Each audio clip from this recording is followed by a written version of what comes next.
Rain drizzled on the cracked pavement as Sarah Malik, a 27-year-old waitress with a kind heart and tired eyes, tightened her worn coat around her thin frame. She was the kind of person who believed small acts of kindness could still change a cruel world, even when life didn't treat her kindly in return. Tonight, the diner's neon lights flickered against the wet street as she prepared to close the shop alone.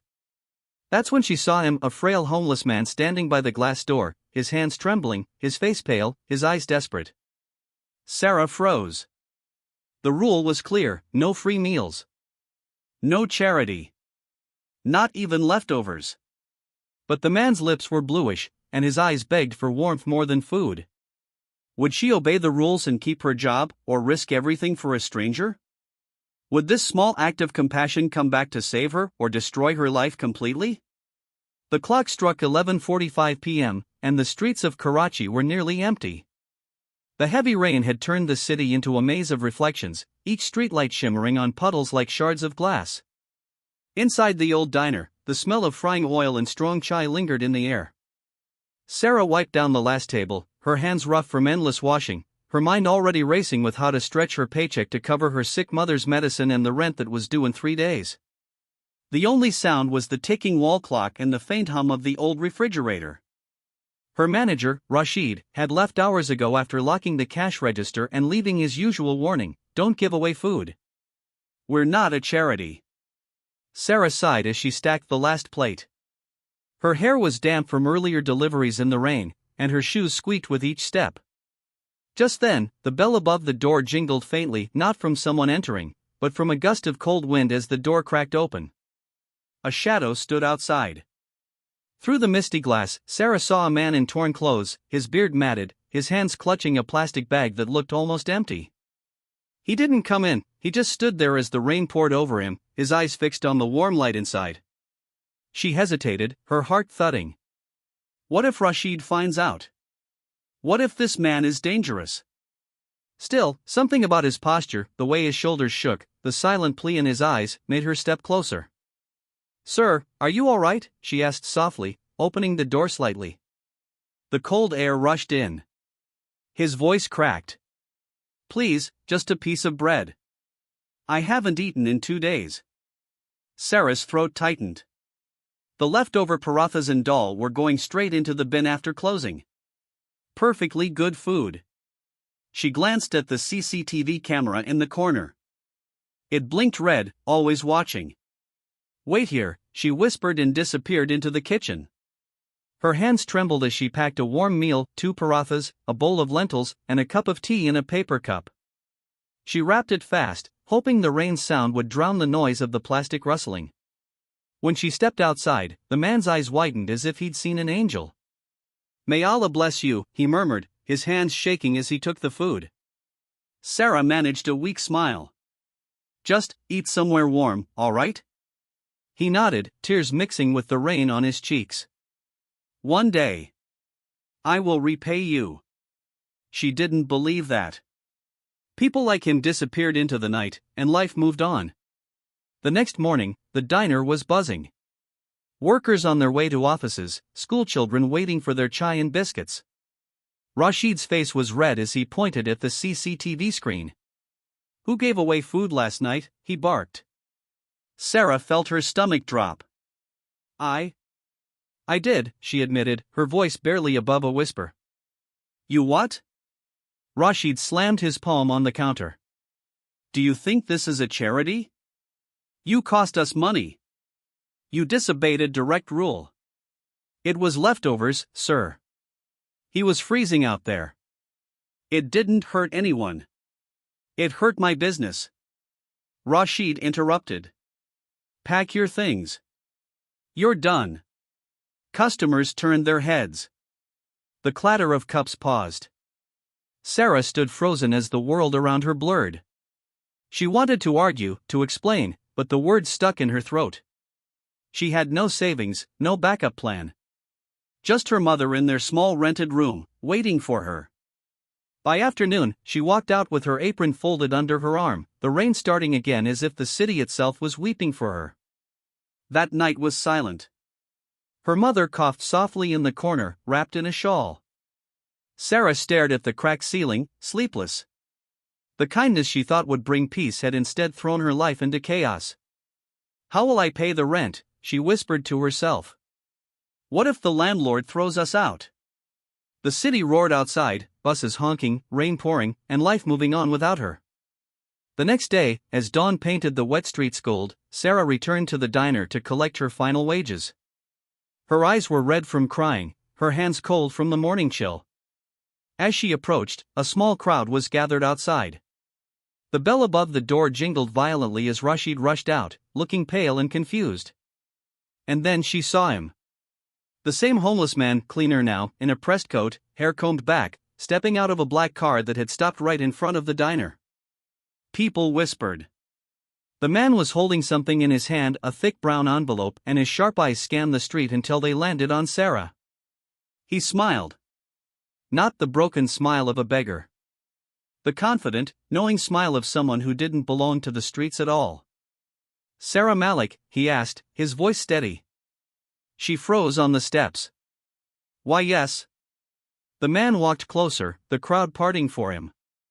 "We need to talk." Rashid stepped forward, trying to speak, but the man raised a hand and said calmly, "Not you." Horror.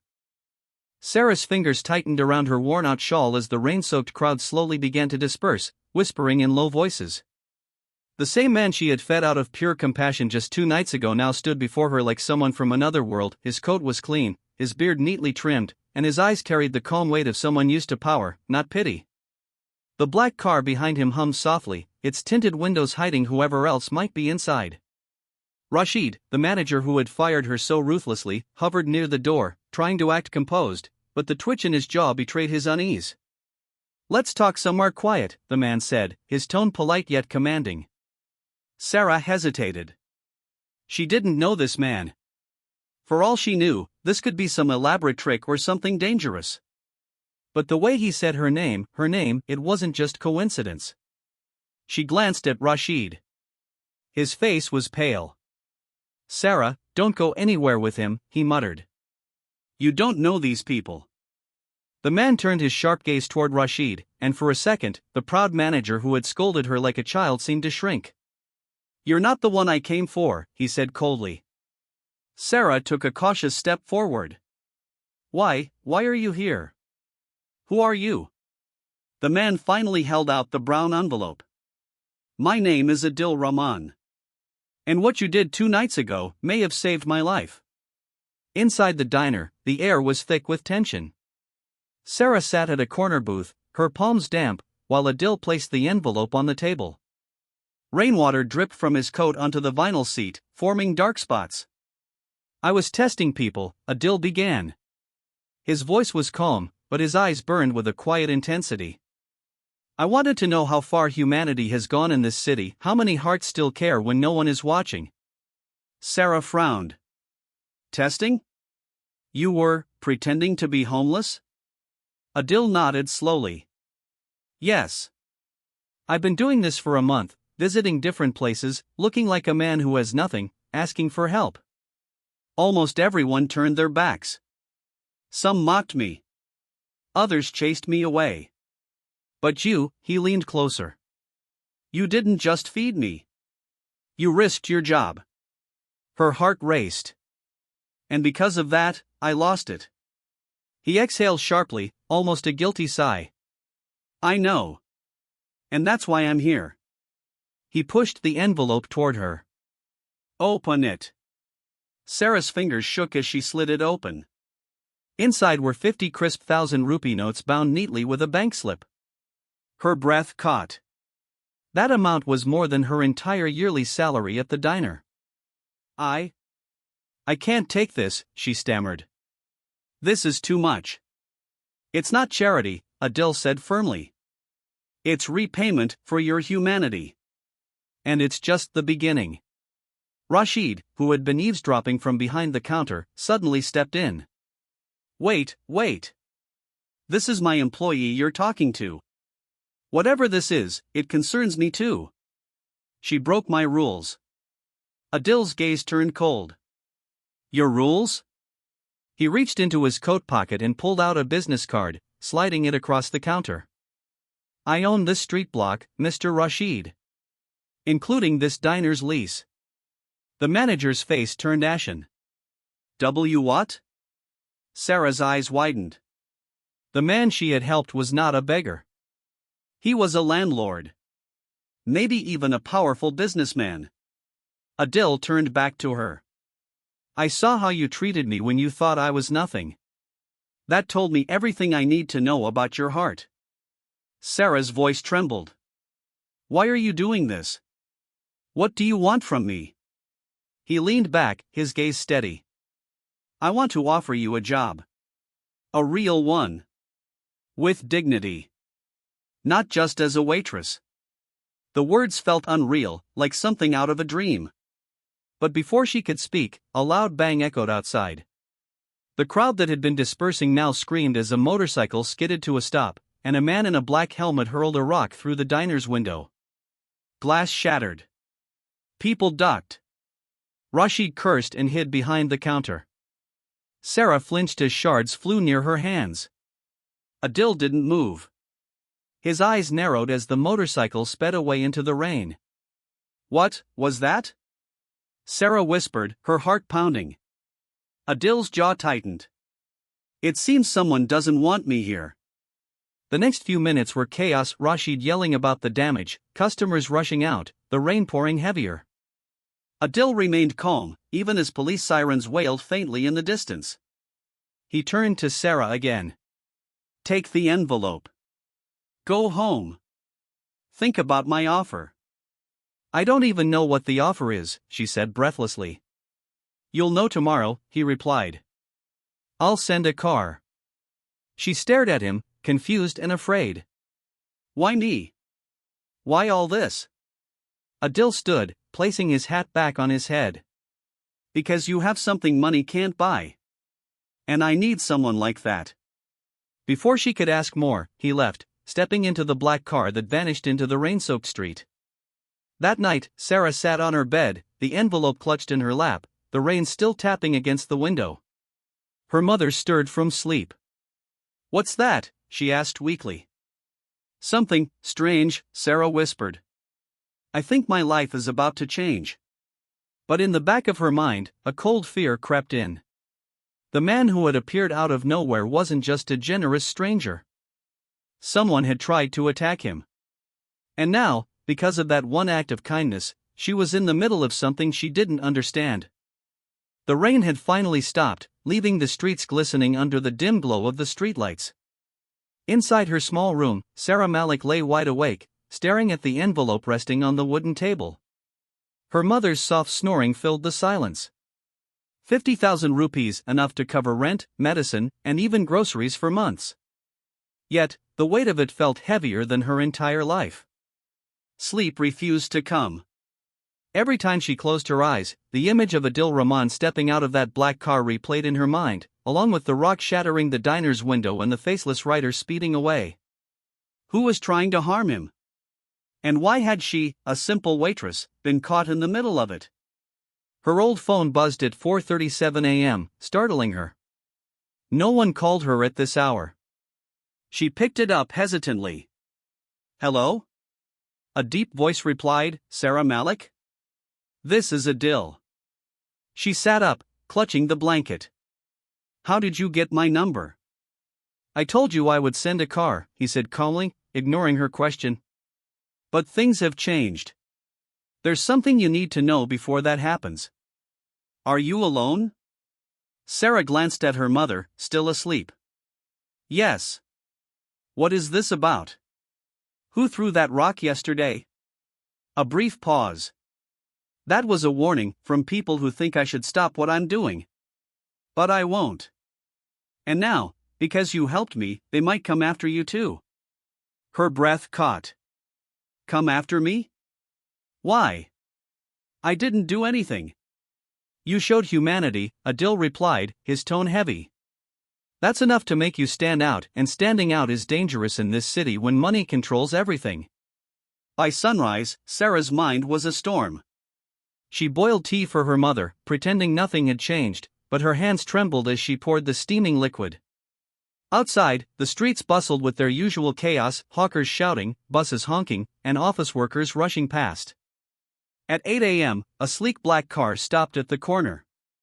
The driver, dressed in a black suit, stepped out and scanned the street. Sarah peeked through the cracked curtain. "Amy, I have to go." "It's about a job offer," she murmured, kissing her mother's forehead. Her mother, still drowsy, nodded. "Be careful, Beta."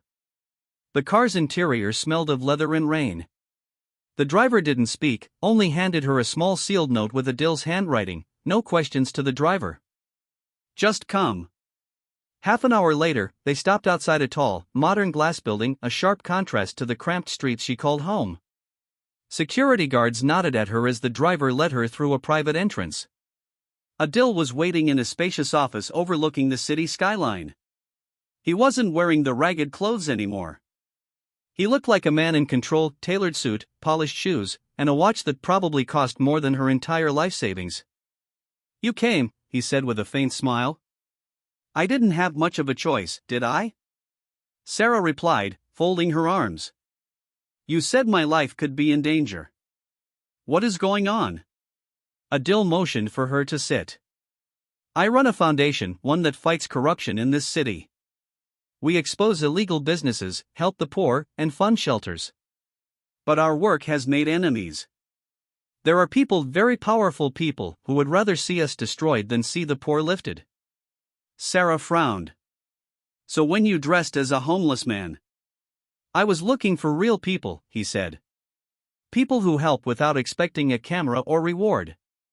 People like you." He slid a folder across the table. "I want you to work with me. Not as a waitress. As a coordinator for one of our outreach projects. The pay is fair, better than the diner, and you'll be making a difference."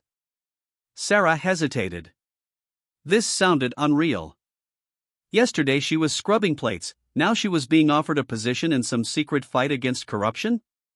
"Why me?" she whispered. "Because you acted when no one else did," Adil replied. "But there's something you should know. Last night, after you left, they left a message for me." He opened another envelope. Inside was a photo of Sarah, taken secretly as she handed him the food outside the diner. Across it, in red marker, were the words, "Keep her out of this, or she pays."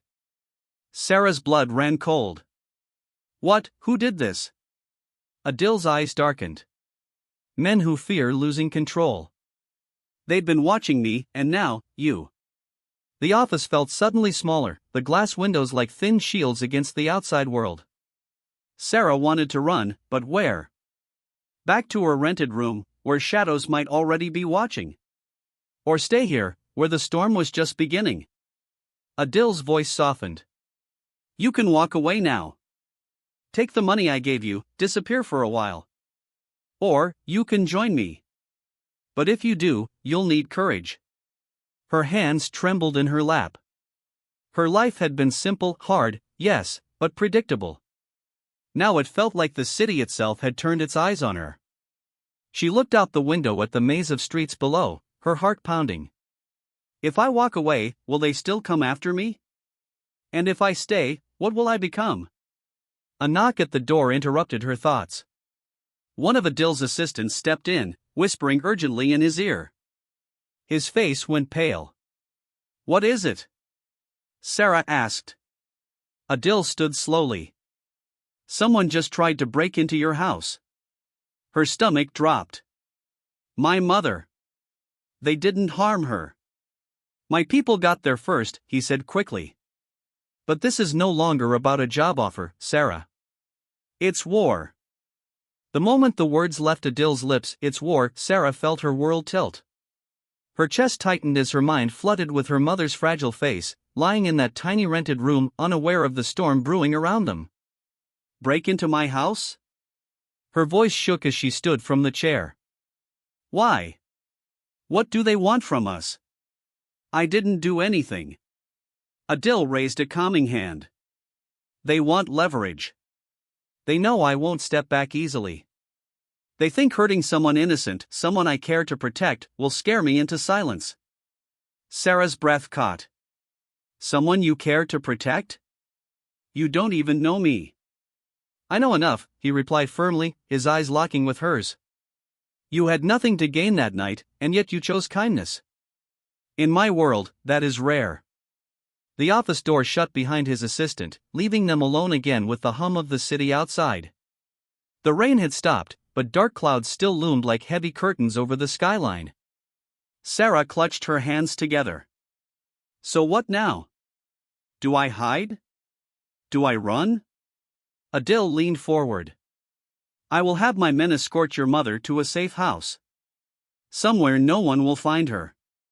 And you have a choice. She stared at him. A choice? My life is already upside down. I just wanted to help someone eat, and now I'm stuck in something that sounds like a crime drama. This is not a drama, Sarah. This is reality, Adil said sharply, then softened. Corruption in this city is a monster. It wears 1,000 masks, businessmen, politicians, even policemen. We've been exposing them, cutting off their money chains, one by one. That night, they saw you as a thread leading to me. Sarah's voice was barely a whisper. If I walk away, will they leave me alone? He didn't answer at first. His silence was worse than a yes or no. That's what I feared, she murmured. Hours later, Sarah found herself in the back seat of the same black car again, this time heading not home, but to a discreet apartment building on the city's edge. Her mother was already there, escorted by Adil's team, 2 women in plain clothes who treated her gently, offering tea and warm blankets. Her mother coughed lightly, confused. Sarah, what's happening? Why are we here? Sarah forced a smile. Just for safety, Amy. It's a temporary arrangement. Safety from what? Her mother pressed. Sarah hesitated, her eyes stinging. From people who don't like that I tried to help someone. Her mother shook her head, tears glinting. This world is mad. You give bread, and they punish you for it. That evening, as the city lights flickered awake, Adil arrived at the safe house. He carried 2 files under his arm and looked more serious than before. I need to show you something, he said, sitting across from Sarah in the small living room. This is why they are after us. He opened the first file. Inside were photographs, warehouses, ledgers, men in expensive suits shaking hands. These are shell companies they use to funnel illegal money, human trafficking, fake charity funds, black market medicine. Sarah covered her mouth. I had no idea this even existed on this scale. Because people like them make sure you never know, Adil replied. We're about to leak documents that will destroy their network. But after last night, I realized something, they're not just coming for me. They'll go for anyone linked to me. Her eyes met his. So I'm a target now. Yes, he said simply. Which is why you must decide tonight. Leave this city under our protection, or stay, and help us fight. Sarah looked at her mother, frail and half asleep on the sofa. Leave her behind? Impossible. Run with her? Maybe, but where? And how long before these people found them again? The night deepened. Sarah stepped onto the balcony, the wind cool against her damp hair. Below, the streets looked peaceful, almost beautiful, hiding the ugliness she now knew lived in their shadows. Adil joined her quietly. You know, he said, his voice low, I didn't start this fight for glory. I started it because someone once helped me when I was nothing. That one act changed my path. She turned to him. And now you're trying to change mine. Maybe, he admitted. Or maybe I'm just giving you the truth sooner than life usually does. Sarah laughed softly, bitterly. The truth? The truth is I'm a waitress who got fired for feeding a hungry man. And now I'm supposed to be, what? Some kind of hero? No, Adil said, looking her straight in the eye. You just have to be brave. A phone buzzed inside. One of Adil's men rushed out, whispering something quickly in his ear. His expression hardened instantly. What is it? Sarah asked, already sensing the answer would not bring relief. They found the safe house, he muttered. We have 10 minutes to leave. Sarah's pulse spiked. What? How? We just got here. Someone inside our network is leaking information, Adil replied grimly. Get your mother. We're moving now. Outside, engines roared faintly in the distance. Sarah clutched the balcony railing. Her legs felt weak, her heart thundering in her chest. She had no job, no home, and now no safe place left. The night exploded into urgency. The soft hum of the safe house turned into a storm of movement as Adil's men packed files, shut down laptops, and made quick calls in low, tense voices. Sarah stood frozen, staring at her mother who clutched a shawl tightly around her frail body, confusion etched across her face. Beta, what's happening? Her mother whispered, her voice thin and trembling. Sarah knelt beside her, forcing a calm she didn't feel. We have to go, Amy. It's not safe here anymore. From the window, she saw faint beams of headlights cutting through the rain-slicked street below. More than one vehicle. Too many for comfort. Adil strode in, his coat already on, his phone pressed to his ear. The convoy is ready, he said, then lowered his voice as he approached Sarah. We'll split into 2 cars. Less risk that way. Who's coming after us? Sarah asked sharply. Tell me the truth. His jaw tightened. A group called the Circle. They've controlled illegal funds here for years, politicians, businessmen, even people in uniforms. Last night's attack was their warning. Tonight, it's a message. Sarah's fingers clenched. And I'm part of that message because I gave you food? You were seen with me, Adil said simply. And now, they think you matter. The convoy moved fast. 2 black SUVs slid into the rainy streets, their tires slicing through puddles. Sarah sat in the back with her mother leaning against her shoulder, still coughing softly from the damp night air. Adil sat in the other vehicle ahead, his silhouette visible through the street window. Every turn felt like a trap. The city that once seemed ordinary now looked like a maze full of watching eyes. Are we criminals now? Her mother whispered. No, Sarah murmured, stroking her mother's hand. We just helped the wrong man. 10 minutes later, the convoy slowed as it reached an underpass. The driver stiffened. Something's wrong, he muttered. Ahead, the lead SUV stopped suddenly. Adil stepped out, scanning the road. There was no traffic, no pedestrians, just an eerie stillness broken only by the rain tapping on the car roofs. A metallic clatter echoed. Sarah's heart jumped as a steel barrier suddenly descended behind them, blocking the road. Trap, the driver shouted. Headlights flared from the shadows, 2 motorbikes, then a third, their riders dressed in black helmets and raincoats. The Circle had found them. Chaos erupted. The driver threw the car into reverse, but the slick road made the tires skid. One of Adil's guards fired a warning shot in the air. The riders scattered briefly, then regrouped, circling like predators. Adil ran back to Sarah's car, yanking the door open. Get out. We're going on foot. Sarah clutched her mother tightly. She can't run like this.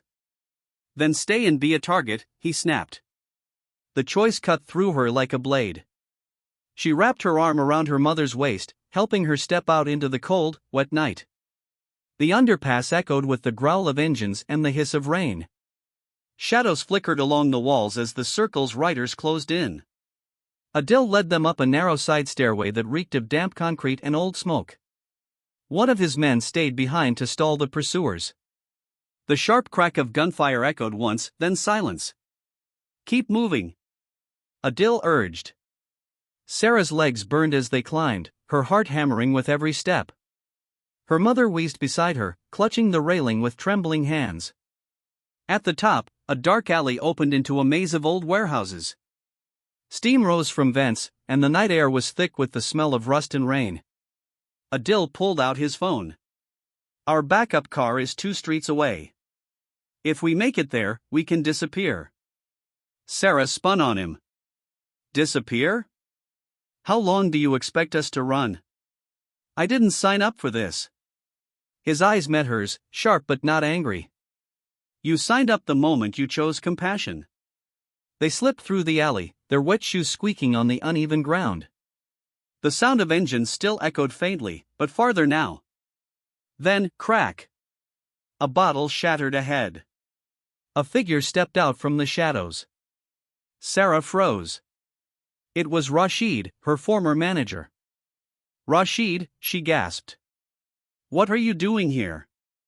His face twisted with something between anger and guilt. "I didn't want this, Sarah. They offered me money just to tell them where you were." Adil stepped forward, his voice cold. "You led them here." Rashid's hands trembled. "I thought it was just a warning. I didn't know they'd try to kill you." "You sold her safety for a handful of notes," Adil said. Rashid looked at Sarah, his eyes pleading. "I was desperate. My shop is drowning in debt. I." A sharp whistle cut the air. Shadows moved behind him. More riders were coming. Adil grabbed Sarah's wrist. "No more talking. Run." They bolted through the rain-slicked streets, the sound of engines roaring closer. Sarah's lungs burned, her mother's cough turned ragged, but adrenaline pushed them on. In the distance, headlights flashed twice, the signal. The backup car. As they reached it, a gunshot cracked the night. Sarah ducked instinctively, shielding her mother. Adil's men fired back, covering their escape. The car doors slammed shut, tires screeching as they sped away into the maze of Karachi's midnight streets. Sarah pressed her forehead against the cold glass, her heart still racing. Outside, the city lights blurred into streaks. She whispered to herself, "This isn't just about helping a man anymore, this is a war I don't understand."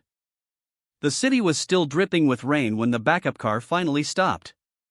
The safe house they had fled was now a trap left behind. This new location was a hidden compound on the outskirts, behind rusted factory gates and broken streetlights. Inside, the place looked like an old textile warehouse converted into a makeshift command center, desks, maps, screens, and people working in silence. Sarah stepped out first, her mother leaning heavily on her shoulder. Her legs trembled from the escape, her clothes damp and clinging to her skin. She wanted answers, real answers, not just warnings in the dark. Adil followed, speaking quickly to a man carrying a tablet. "Lock all exits. Sweep the perimeter. I want eyes on every alley within 2 kilometers." The man nodded and ran off. Sarah turned on Adil, her voice low but fierce.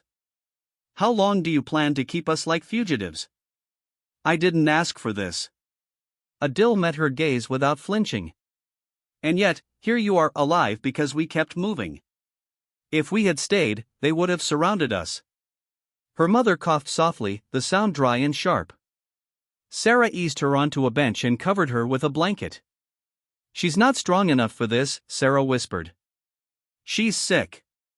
"I've arranged a doctor," Adil said. "He's on his way." The warehouse smelled of dust and damp iron. The people inside worked with quiet urgency, men and women in simple clothes, some with tired faces, others with sharp, alert eyes. Sarah noticed one wall covered in photographs, buildings, faces, diagrams connected with red string. It looked like a map of a city's hidden skeleton. "What is this place?" she asked, walking closer. A woman in her 30s, with a scarf loosely wrapped around her neck, answered before Adil could. "It's where the stories no one dares to write are kept." Sarah turned. "Who are you?" The woman smiled faintly. "Same as you. Someone who saw too much to stay silent." Adil stepped forward. "Sarah, meet Naila, one of our lead investigators. She's the one who traced the money the Circle uses to buy protection." Naila extended her hand. "You gave food to the right man at the wrong time." Sarah shook it reluctantly.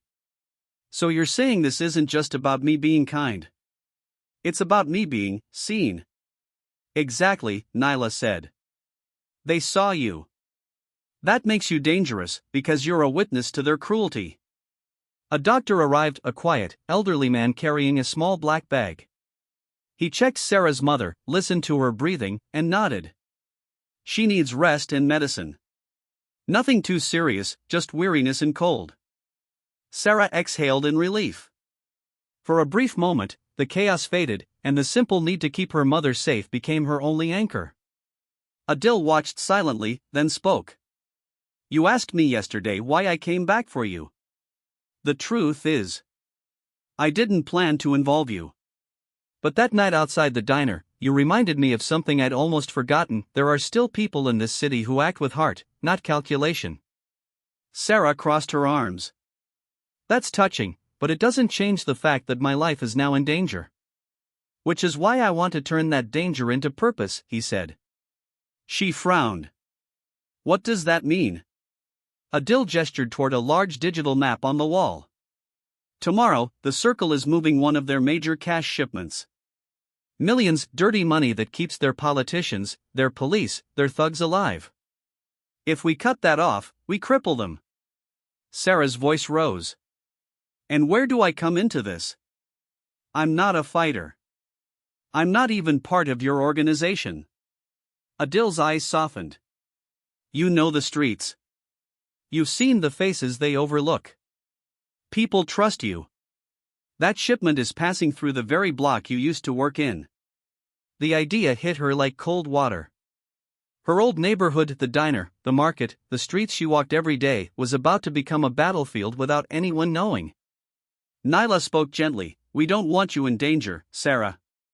But we also can't protect everyone by hiding. Sometimes, the only way out is through. Sarah's hands trembled as she looked at the glowing map. So, what? I spy on them now?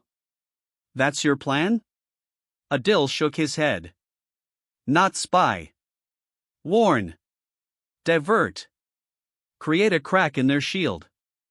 You just need to do one thing, be seen, but not caught. Night deepened into silence. The rain stopped, but the smell of wet concrete lingered in the air. Sarah sat beside her mother, who had fallen asleep on a cot. The envelope with the money still lay in her bag, like a silent question. Take the money and disappear, or stay and risk everything? Adil approached quietly. You have until dawn. After that, we move. With or without your help.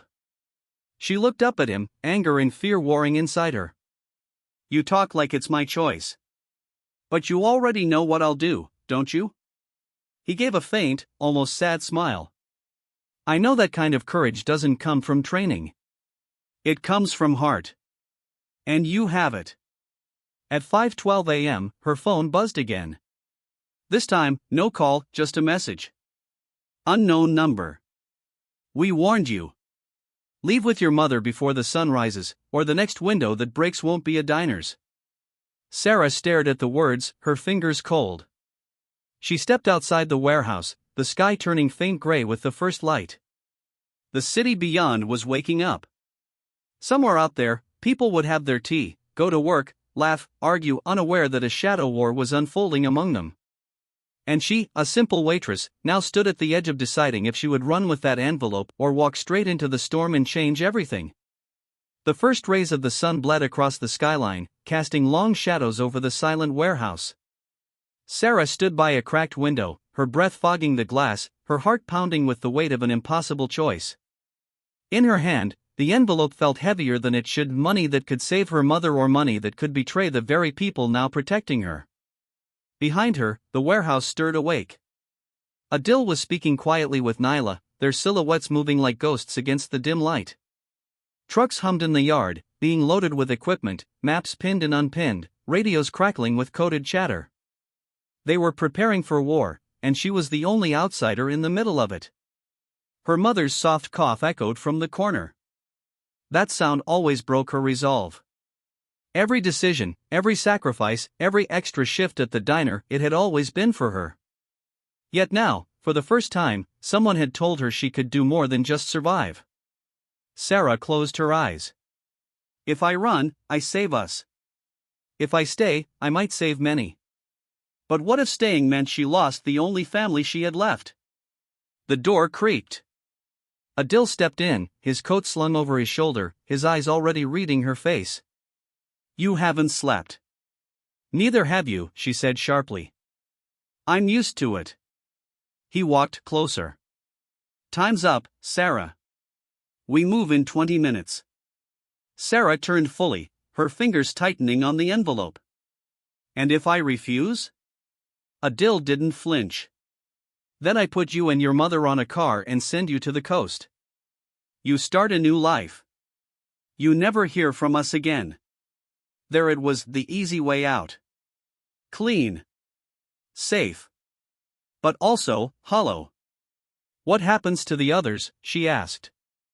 The people on that block? The ones who don't even know they're in danger? Adil's jaw tightened. Collateral. Just like always. She walked to her mother's side. The older woman stirred, her eyelids fluttering open. Sarah, what time is it? Early. Too early, Sarah whispered, kneeling beside her. Her mother's hand reached up weakly, touching her cheek. You look like your father when he used to make hard choices. Don't run because you're scared. Run only if your heart tells you it's wrong to stay. Sarah swallowed hard. You want me to stay? I want you to live with yourself after this, her mother said softly. Whatever that means. Tears welled in her eyes, but she wiped them away quickly. There was no time for weakness now. Outside, the city began to hum. Market vendors pulling up their shutters. Buses rattling past puddles. Somewhere in that neighborhood, a truck loaded with blood money was about to pass. And no one would see it unless she did something. Sarah walked to Adil and placed the envelope firmly on the table between them. I'm in. Nyla looked up sharply. You're sure? Sarah nodded. If I leave now, I'll hate myself forever. Adil gave a single nod of approval, but his tone remained serious. Then listen carefully. You're not here to fight. You're here to create a moment, a delay, a distraction, anything that makes them stop just long enough for us to intercept. How? She asked. You know the streets. They know your face from that night. You walk ahead of the convoy, you spill your coffee, you fake a breakdown, whatever it takes. Just don't let them see through you. An hour later, Sarah was dressed in a plain coat, her hair tied back, looking like any other tired girl heading to the morning market. Adil handed her a small earpiece. We'll be in your ear the whole time. Nyla added, and if things go wrong, run. Don't be a hero. Sarah forced a shaky smile. Too late for that. The streets were familiar, painfully so. Every corner reminded her of the life she had lost, the old diner sign now dark and peeling, the bench where she once ate lunch during a double shift, the corner store that sold her cheap tea on cold mornings. It all felt like a memory she was walking through, but now with danger crawling beneath every surface. At 8:37 a.m., the first black SUV appeared at the end of the street. Her earpiece clicked. Adil's voice, that's them. 3 cars total. Stay natural. Sarah gripped her paper cup, the coffee inside still steaming. She stepped off the curb just as the convoy approached. Her heart pounded so loudly she could barely hear the city around her. The second car slowed. A tinted window rolled down just an inch. A pair of cold eyes met hers, unblinking, curious. Recognition flickered. It was one of the men who had thrown the homeless man out that night. Her blood ran cold. She stumbled forward, deliberately spilling the coffee onto the wet pavement, dropping her bag so it spilled its contents, a scarf, some coins, a crumpled letter. Oh no, not today, she muttered loudly, drawing the attention of bystanders. The convoy slowed. Perfect, Adil's voice whispered. 15 more seconds. But then it happened. The third car's rear door opened, and a man stepped out, tall, suited, with a scar running across his jawline. He wasn't a driver. He wasn't a guard. He was someone higher. And his eyes locked onto her with something more than suspicion. It was recognition and intent. Sarah froze, her hands still on the scattered coins. The man spoke a single word to his driver. The car behind honked impatiently. People on the street were starting to look. Adil's voice in her ear grew tense. Sarah, get out. Now. But the man with the scar was already walking toward her. The air thickened around Sarah as the man with the scar stepped closer. The noise of the street, honking rickshaws, murmuring vendors, the hiss of morning buses blurred into a distant hum. His polished shoes splashed through the thin puddle where her spilled coffee had gathered. His expression was calm, but his eyes were sharp, slicing through the crowd like knives. Sarah's fingers twitched near her scattered bag. Her instincts screamed to pick it up and run, but that would confirm everything. "Miss Sarah, isn't it?" he said in a voice smooth as glass yet cold as rain. "Funny. I didn't expect to see you here." She swallowed hard. "How does he know my name?" "Sorry, I think you've mistaken me for someone else," she whispered, forcing a small nervous smile. He chuckled lightly. "Oh, no mistake. I have a very good memory for faces, especially the ones who interfere with my business." The convoy idled, engines rumbling low. Pedestrians sensed the tension and began to skirt around them, pretending not to look but unable to completely hide their curiosity. The shopkeeper across the street lowered his rolling shutter halfway. A stray dog barked twice, then vanished into an alley. Sarah's earpiece crackled. Adil's voice, barely audible, "Sarah, we have what we need. Get out. Now." Left side alley near the red awning. Her heart raced. But the man with the scar was now only 3 steps away. He bent slightly, picking up the crumpled letter that had fallen from her bag. His eyes scanned it, her mother's prescription note. His brow arched. "You're very far from your usual diner this morning," he murmured. "I lost my job," she stammered. "Ah, yes. After you fed someone you shouldn't have." His lips curved into something that might have been a smile if not for the deadness in his eyes. "Kindness can be dangerous in this city." Then, in a move so swift she barely saw it, he dropped the note back and stepped aside. "Go home," he said. "Take your mother. Leave the city. If you stay, the next warning won't be words." Sarah bent slowly, gathering her scattered coins with trembling hands. She didn't reply. She didn't dare. He watched her go as she slipped into the alley under the red awning, her steps shaky but quick. Inside the alley, the world shrank, damp brick walls, hanging laundry, the smell of fried bread from a nearby stall. Her breath came in sharp bursts. Adil's voice came again, firmer this time, "Good work. You bought us the window we needed. They've rerouted the truck. But that man, did he touch you? Did he say anything?" Sarah leaned against the wall. "He knew my name, Adil. He told me to leave the city." There was a pause on the line, then a low curse. "That means you're not invisible anymore. They've connected the dots." Nyla's voice broke in, "Sarah, listen to me. This is how they test people. They won't act now, they'll wait to see if you panic. Don't show them fear." Sarah laughed bitterly, a dry sound. Too late for that. Back at the warehouse, the team moved like a machine. Screens flashed with intercepted messages, radio operators whispered updates, and in the far corner, her mother sat with a shawl over her shoulders, looking at Sarah with a mixture of relief and worry. Adil approached her, his face grim. "The convoy changed route. Because of you, we'll be able to intercept it at the docks tonight." Sarah stared at him. "And then what? You take their money, and they come hunting for me?" "That's why we move you and your mother out after tonight," he said. "We've arranged a safe passage." She wanted to believe him. But that scarred man's voice still echoed in her head. "Go home. Leave the city." Night fell like a curtain of ink over the city. The docks were alive with the clatter of containers, the hiss of cranes, the glow of sodium lamps reflecting on the black water. Adil's team prepared in silence, 2 vans, false uniforms, forged documents. It was a high-risk operation, and she was not part of the strike itself. Her job was done, they told her. But as she sat by the window of the safe house, watching the rain beat on the glass, she saw something strange, a dark car parked far across the street, lights off, engine quiet.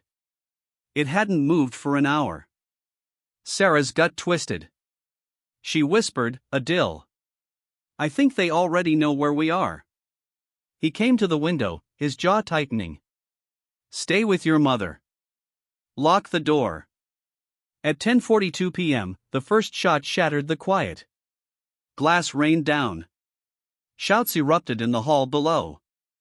Nyla grabbed her laptop, yanking out drives, shoving them into her bag. "They're early," she cried. Sarah clutched her mother's hand as men in black masks stormed the yard outside. The warehouse lights flickered. Adil burst in with 2 rifles slung over his shoulders. "Plans blown. We're moving now." "But where?" Sarah asked, panic rising. He looked at her, his eyes dark with resolve. "Anywhere but here." The warehouse turned into a war zone in seconds. The echo of the first shot still lingered when the second came closer, sharper, shattering the top windows and sending shards raining down like deadly rain. Men and women from Adil's team scrambled for cover, overturning tables, dragging crates to form barricades. Sarah held her mother's arm tightly, her heart pounding like a drum in her chest. Smoke from the broken wiring curled in the air, stinging her eyes. "Stay down!" Adil barked as he crouched near the door, firing a warning shot into the dark yard. "They're here for the drives, for the people, maybe for her," he added grimly, his eyes flicking to Sarah. Nyla rushed over, her face pale. "The back exit. We can't hold them off here." The yard outside roared with engines, black vans pulling in, their doors sliding open to release masked men with automatic weapons. They moved like shadows, efficient, trained. The circle wasn't here to negotiate. Sarah's mind raced. Every exit looked like a death trap, every window a promise of a bullet. Her mother coughed violently beside her, whispering, "Go, Sarah, go." "I'm not leaving you," Sarah said, her voice trembling but firm. Adil tossed a smoke grenade toward the door. "Move now. Everyone, north side. Sarah, with me." The explosion of white smoke gave them a brief cover. Coughing, half-blind, they pushed through a narrow corridor lined with old machinery. "Keep low," Nyla hissed as bullets tore into the walls behind them. Dust and plaster fell like snow. Someone screamed from the main hall, one of Adil's men, hit in the crossfire. There was no time to stop. Sarah stumbled over a fallen chair, almost dropping the small bag she carried. Her mother clung to her arm with surprising strength despite her frailty. They burst into a backroom lit only by a flickering fluorescent lamp. Adil slammed the door shut, sliding a steel bar into place. "There's a maintenance tunnel," he said, breathing hard. "It leads to the old drainage line. From there, we split." Sarah's eyes widened. "Split?" "No. We stay together." Adil's expression softened for a brief second. "If we all move as one, we die as one. They want you. They'll chase you. We draw them off." The roar of boots came closer, heavy, coordinated. Nyla shoved a small flash drive into Sarah's hand. "If we don't make it out, this is proof of everything. Bank accounts, names, routes. Keep it hidden." Sarah stared at it as if it were a live coal. "I didn't sign up for this." "You didn't," Nyla said, "but fate doesn't ask." Adil pulled open a rusted grate on the floor. Cold air rushed up. "Go." Sarah looked down at the dark hole. "Where does it lead?" "Somewhere safer than here," he said. "Hopefully." She climbed down first, then helped her mother, who whimpered at the cold metal rungs. Adil followed, sealing the grate above them just as the attackers broke into the room with a crash of splintering wood. The tunnel smelled of rust and sewage, the water shallow but freezing. They waded through, the dim emergency lights casting airy reflections on the slick walls. Far above, the sound of gunfire faded into echoes. Sarah whispered, "Will they follow?" Adil's voice was tight. "They already know too much. Tonight, the city will bleed." At the end of the tunnel, they reached a fork. One path led deeper under the city, the other climbed toward a faint glow of streetlight. "This is where we separate," Adil said. "Nyla takes your mother through the lower line to the safe car waiting by the canal. I'll draw them west. Sarah, you go east, to the old tram station. Wait there. Don't move until sunrise." Her heart clenched. You expect me to just leave you?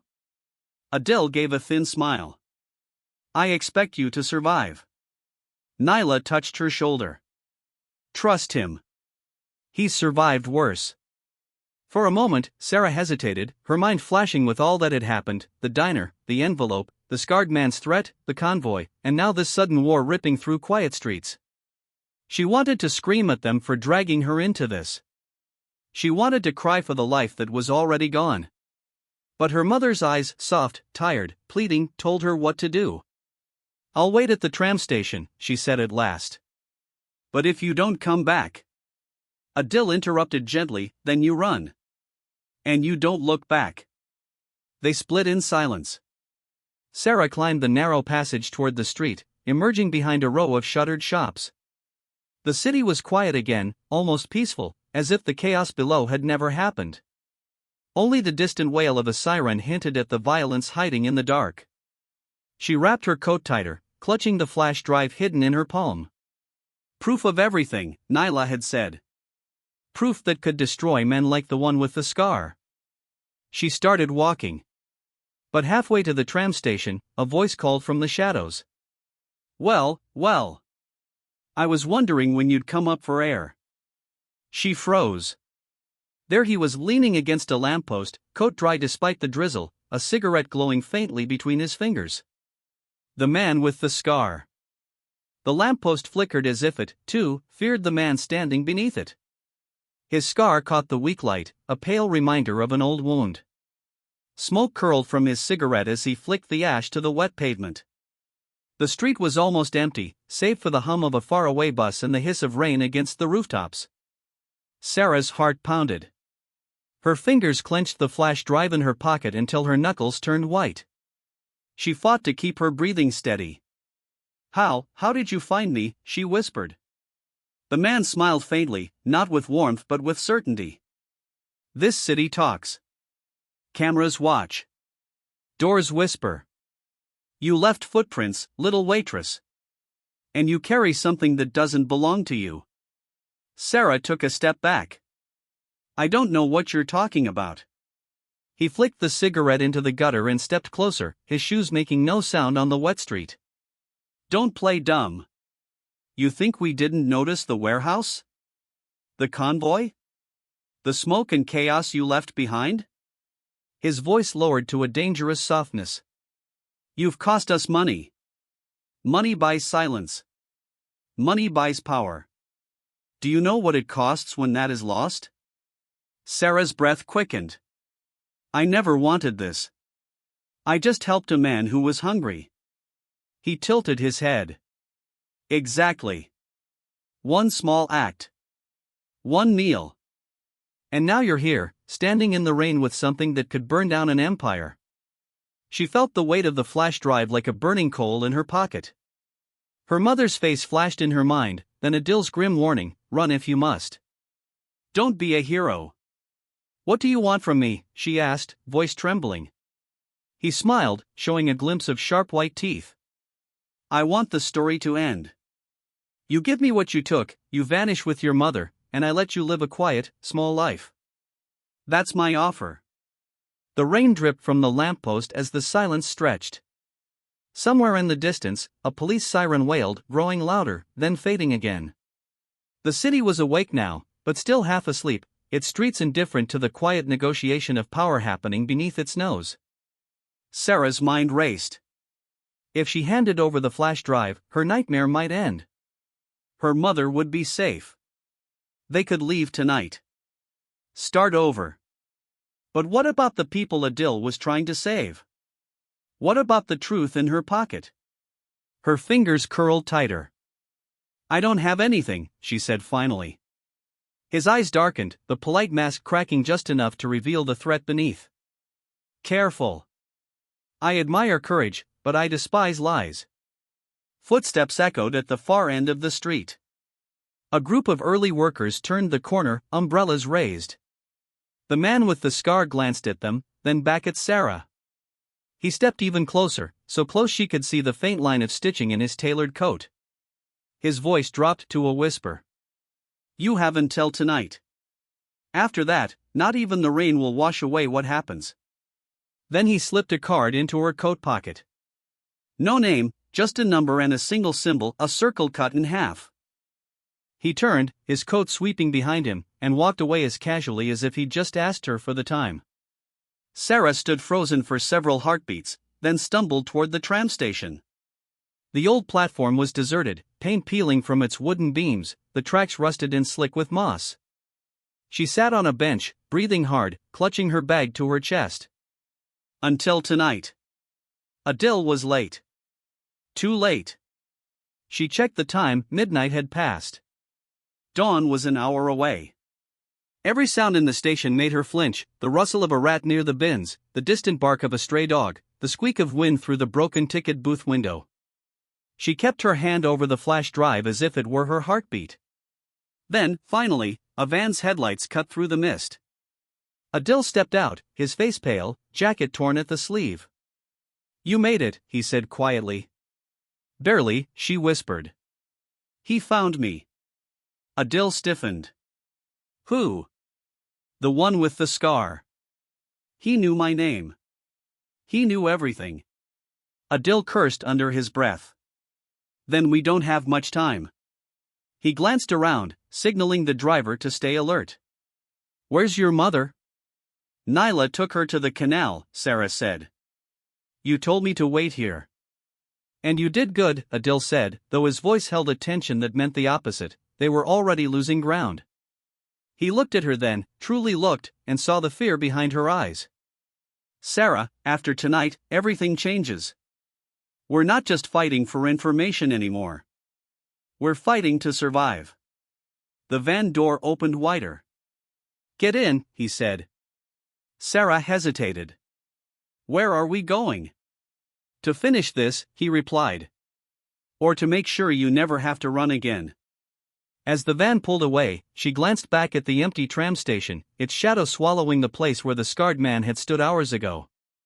She didn't know it yet, but the card he had slipped into her pocket was already transmitting.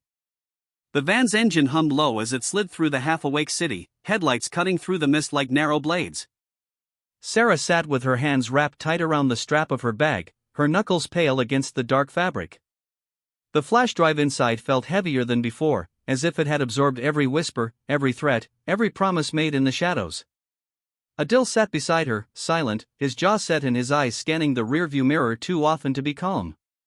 The driver, a woman with a rough voice and a scar running along her temple, said nothing, but her fingers drummed on the steering wheel in a rhythm that sounded like nerves disguised as patience. Sarah finally broke the silence. "Where are we going?" Adele didn't look at her. "Somewhere safe. Somewhere they don't control." "Who are they?" she asked, her voice cracking just enough to betray how tired she was of running. Adele's eyes flicked to hers for the briefest moment. "People who build cities out of fear. People who smile in daylight and strangle in the dark." They turned onto a narrow bridge over the canal. The water below reflected the sickly yellow glow of old street lamps, broken in places, their light trembling in the wind. Sarah thought of her mother waiting somewhere beyond this maze of streets, Nyla keeping watch, both of them depending on her to come back whole. Her pocket buzzed. She froze. It wasn't her phone. It was the card. The one the scarred man had slipped into her coat. A single line of red light blinked faintly, almost invisible. Adele noticed. "What's that?" Sarah's breath hitched. "He gave it to me. Said I had until tonight." Adele swore, snatching the card from her pocket and hurling it into the canal. It hit the water with a soft hiss, red light vanishing beneath the ripples. "Tracker," he muttered. "They already know." The van sped up. Sarah gripped the seat.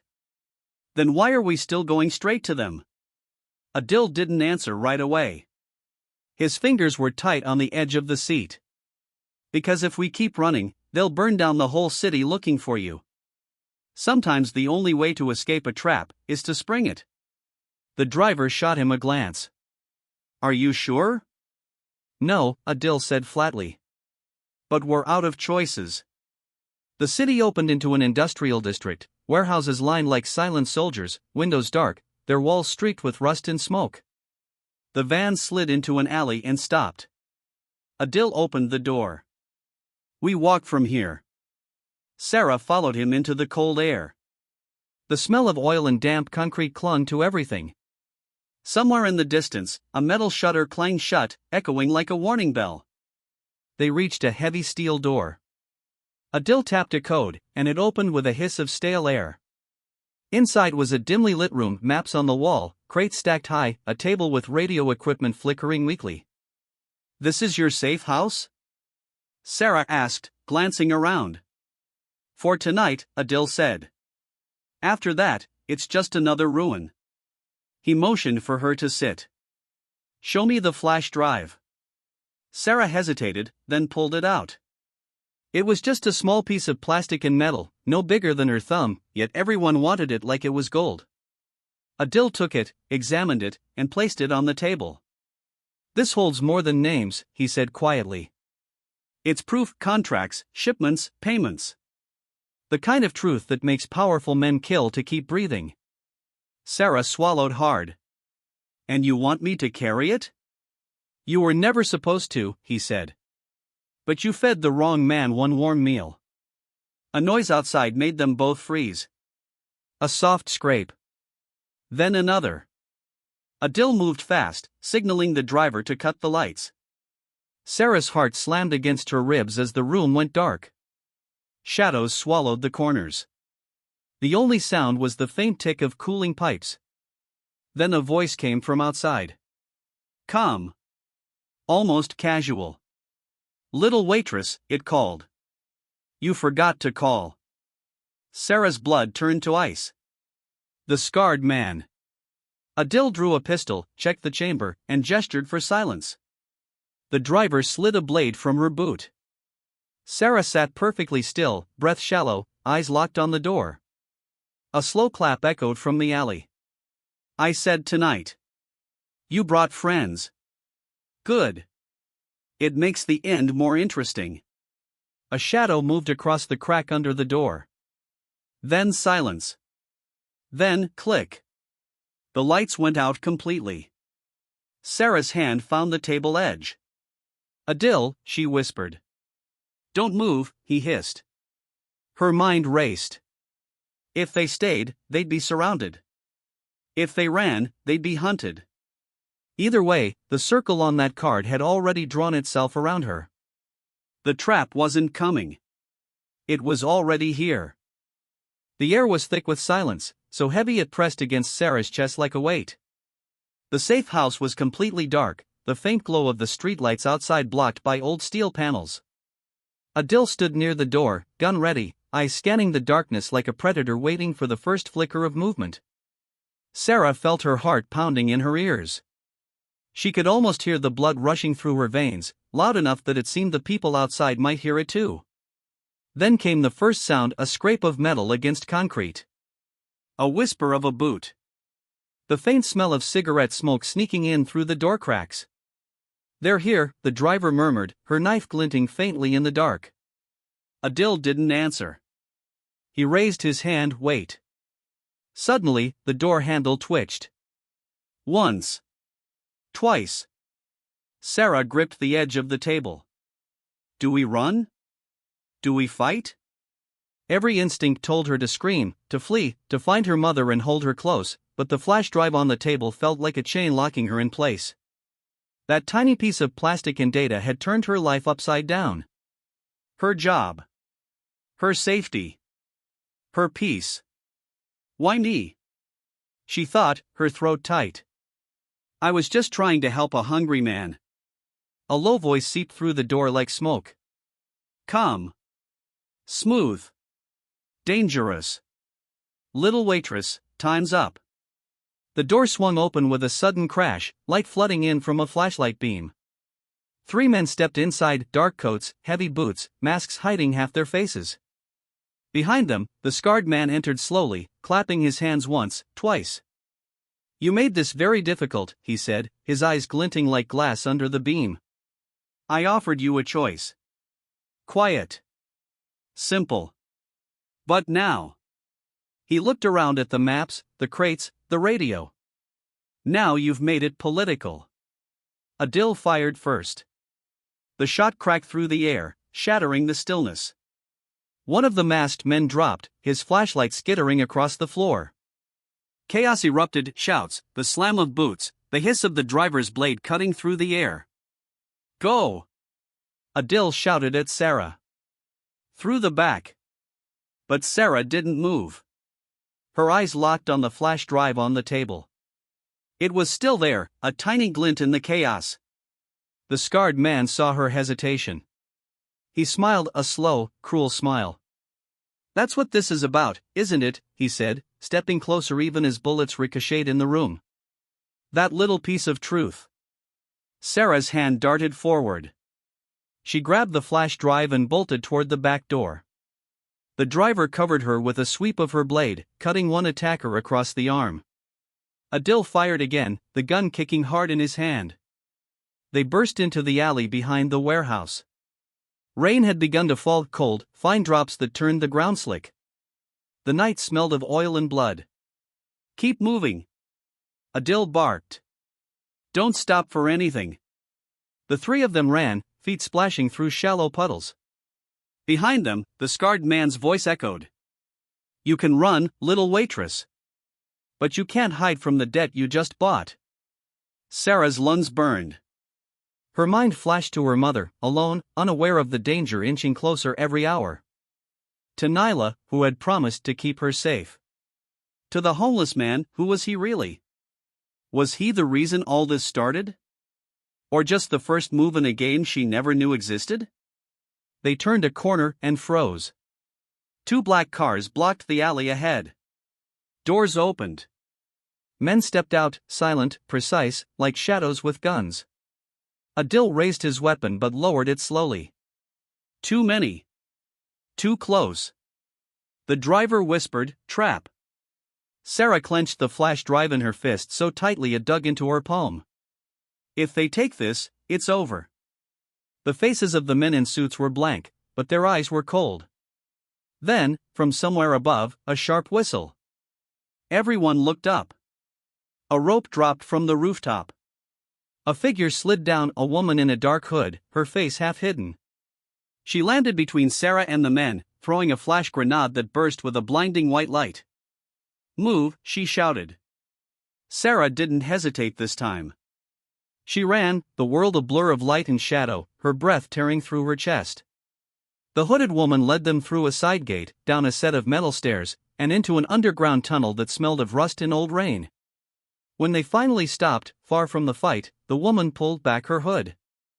Sarah gasped. It was Nyla. Nyla's face was pale but determined. You have no idea how close they were, she said, eyes on Sarah. I told you this city eats kindness alive. Sarah felt tears sting her eyes. They're after this, she said, showing the flash drive. What's on it? Nyla exchanged a dark look with Adil. Everything, she whispered. Enough to bring down their entire network. But only if we survive long enough to use it. A distant explosion shook the tunnel. Dust fell from the ceiling. They're not stopping, Adil said grimly. This isn't just about silencing her anymore. It's about cleaning the slate. Nyla turned to Sarah. You have to decide, right now. We can still disappear. Take your mother, vanish, start over somewhere else. Or, we can keep running toward the truth. Sarah looked down at the flash drive in her palm, its tiny metal edge catching the dim light.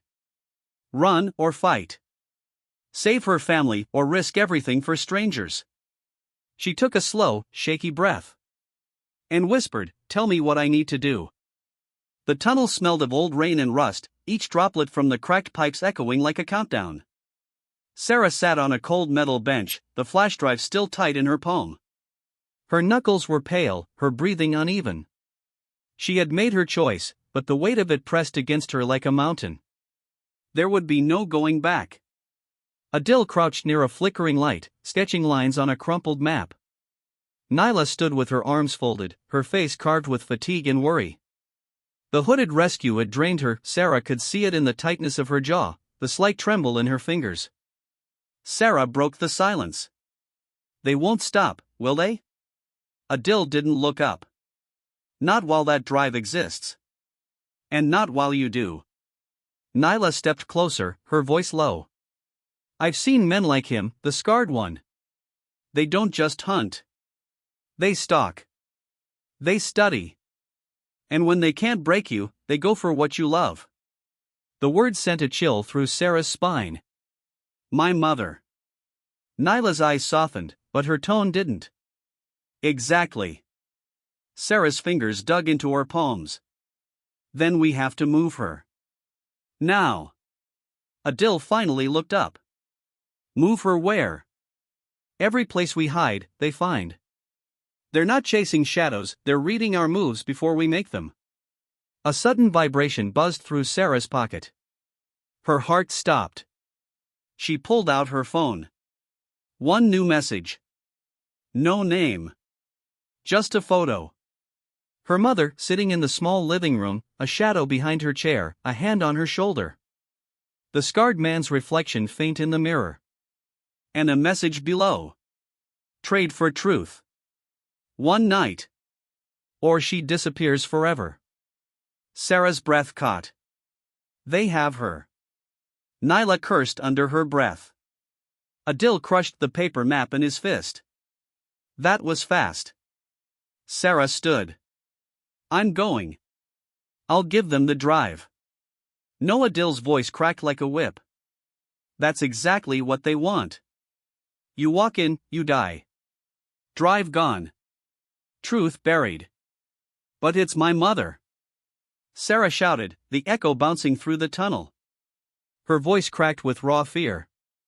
What would you do if it was your family? Nyla placed a hand on her shoulder, firm but not unkind. We don't hand wolves the sheep.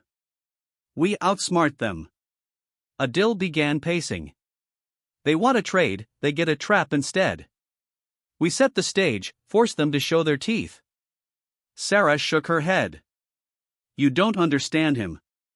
He's not going to just hand her back. He wants me to watch. To break. Nyla's eyes met hers. Then you don't go in broken. Hours later, the plan was set, if you could call it that. A decoy drive, a hidden transmitter, 2 entry points. The warehouse district again, because of course that's where they would choose. Neutral ground that was never neutral. Sarah dressed in the same coat she had worn when she first fed that homeless man. The irony stung her. That one act of kindness had led her hear wires, guns, lies, and now a mother being used as bait. As they prepared to leave, Nyla pulled Sarah aside. If anything feels wrong, you run. Don't wait for us. Don't try to be a hero. Sarah nodded, but her eyes didn't flinch. I'm not trying to be a hero. I'm trying to be a daughter. The night was colder than before. The rain had stopped, but the streets shone slick, reflecting the yellow eyes of street lamps. Sarah's fingers trembled as she clutched the decoy drive, the real one strapped under her sleeve. Adil checked his weapon. Nyla scanned the rooftops. Every shadow felt alive. They reached the warehouse. A single light glowed inside, swinging slightly as if from a draft. And there, through the cracked window, her mother. Tied to a chair. Blindfolded. Still breathing. A voice echoed through the hollow streets. Welcome back, little waitress. The scarred man stepped out from the shadows, hands clasped behind his back, as calm as a priest before confession. You brought my gift, he asked. Sarah stepped forward, the decoy drive visible in her hand. Let her go. The man chuckled. So brave now. Feeding the hungry turned you into a lioness, hmm? He whistled. Lights flared on, revealing more men. 5. 6. Maybe more. Circling like wolves. Adil whispered, signal? Sarah hesitated. Signal? Nyla urged. But Sarah didn't hear them. She was staring at her mother because her mother's head was slowly turning toward her. And on her lips, beneath the blindfold, was the faintest, impossible smile. Sarah's heart stopped. Her mother wasn't gagged. She wasn't struggling. She was smiling. "Mom?" Sarah whispered. The scarred man's smile widened. "Oh, you didn't know? They always use someone close. Makes the cage tighter." Sarah stumbled back, her mind awhirl. No, she wouldn't. Her mother spoke at last, voice calm. "Give him the drive, Sarah. Don't make this harder than it needs to be." The world tilted. Her mother was part of them. The night seemed to pause around Sarah. The rainwater pooled at her feet, reflecting the cold white light from the warehouse lamps, but she could no longer feel the dampness. Her fingers clenched the fake flash drive so tightly that her nails bit into her palm. Her mother, her own mother, was sitting there, calm, blindfold half slipped, speaking with a voice too steady for a hostage. "Give him the drive, Sarah," her mother repeated. "Please. This isn't your fight." Sarah's throat was dry. "Isn't my fight? Mom, what are you saying?" The scarred man stepped closer, his shadow stretching long on the concrete. "She's saying what I've been saying from the start, little waitress. You were just a bystander. You could have walked away. You should have." Nyla's hand brushed Sarah's arm, urging her back. "He's twisting her. It's a game, Sarah. Don't fall for it." But Sarah couldn't stop staring at her mother's faint smile, so small, almost apologetic, but real. How many nights had she sat at the kitchen table, pretending everything was fine while this snake wrapped itself around their lives? Adil whispered, "Plan stays. We don't break now." Sarah barely heard him. Her mind was a storm of questions. Was every tear real? Every warning? Every soft word about keeping safe? Her mother shifted in the chair, the ropes looking looser now, her hands not trembling at all. "I told them," she said softly. "I told them you were stubborn. That you wouldn't just hand it over. But they promised me, if I helped, you wouldn't get hurt." The scarred man chuckled. "A mother's love. Fierce, but oh, so negotiable." A gun clicked somewhere in the dark. Adil stepped forward. "Sarah. Eyes here. Listen to me. We get the real drive out. That's the mission. Not revenge. Not tears." Nyla hissed under her breath, "She's breaking. Pull her out." But Sarah's feet carried her 2 steps forward instead. Her voice cracked.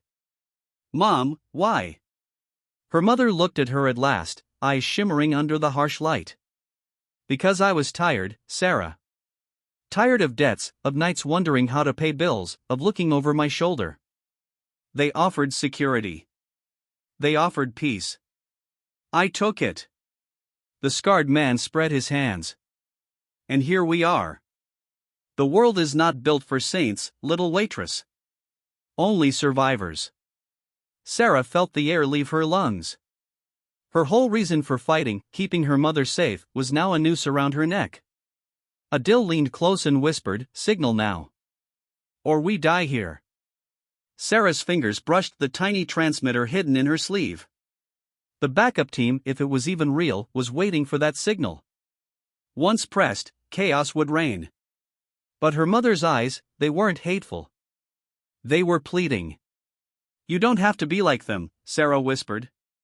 Her mother's lips trembled. "And you don't have to die for them." The scarred man stepped closer, hand outstretched. "Give me the drive." Sarah looked at her mother. At Adil. At Nyla tightening her grip on the knife. Her heart pounded like a drum. The whole city felt suspended, waiting for her fingers to move. Then, slowly, she raised her hand, offering the decoy. The scarred man smiled. Wise girl. He reached for it. And that's when Sarah pressed the signal. A low, vibrating hum rippled through the night. Then came the crack, like thunder splitting the earth, as the first smoke canister burst through the window. Shouts erupted. Lights flickered. Sirens howled in the distance, getting closer. Adil pulled Sarah back, Nyla covering the rear as masked allies. 3 of them stormed in from the opposite side, guns low but ready. The scarred man snarled, realizing too late. He grabbed Sarah's mother by the arm, dragging her back as cover. You think you can outplay me? I own this city. Smoke swallowed the room. Sarah's last sight of her mother was not of a victim. It was of a woman staring back at her, not afraid, not ashamed, just silent. They fled through the side exit, the tunnel waiting like a dark throat. As they ran, Sarah's chest burned with something hotter than fear. Not just betrayal. Resolve. She chose them, she whispered. Nyla grabbed her shoulder. Then you choose better. Far behind, the scarred man's voice echoed through the smoke. You've made your bed, little waitress. Now the city will burn with you in it. And this time, Sarah didn't shiver. She clenched the real drive under her sleeve. And kept running. The tunnel was silent except for the echoes of their hurried footsteps. Every breath came out in clouds as the damp underground air pressed against their lungs. Sarah clutched her sleeve, the real flash drive hidden beneath, while the false one was now in the scarred man's hands, probably already being analyzed. Adil finally slowed, his gun still drawn but his voice low. We bought ourselves a few hours, maybe less. Nyla slammed the heavy door behind them, sealing the narrow passage. Hours are all we need, she said, her gaze flicking toward Sarah. You still have it? Sarah nodded, her fingers tightening on the hidden drive. Yes. Good, Adil muttered. Now we see what's worth dying for. They emerged into a forgotten storeroom beneath an old factory, rusted pipes, crates of dust-covered tools, the faint smell of oil lingering from another era. A single flickering bulb hung from the ceiling, its weak light pooling over a makeshift table. Adil set down a battered laptop. Give it here. Sarah hesitated for just a moment, then handed over the flash drive. Her pulse raced as he slotted it in. The screen blinked, loaded, then filled with folders. Names. Dates. Transactions. And then, faces. Dozens of them. Nyla leaned closer, her brow furrowing. This isn't just about money. These are government seals. Shipping manifests. Weapons contracts. Adil's jaw tightened. No, this is bigger. These are buyouts. Votes bought. Policies written in backrooms.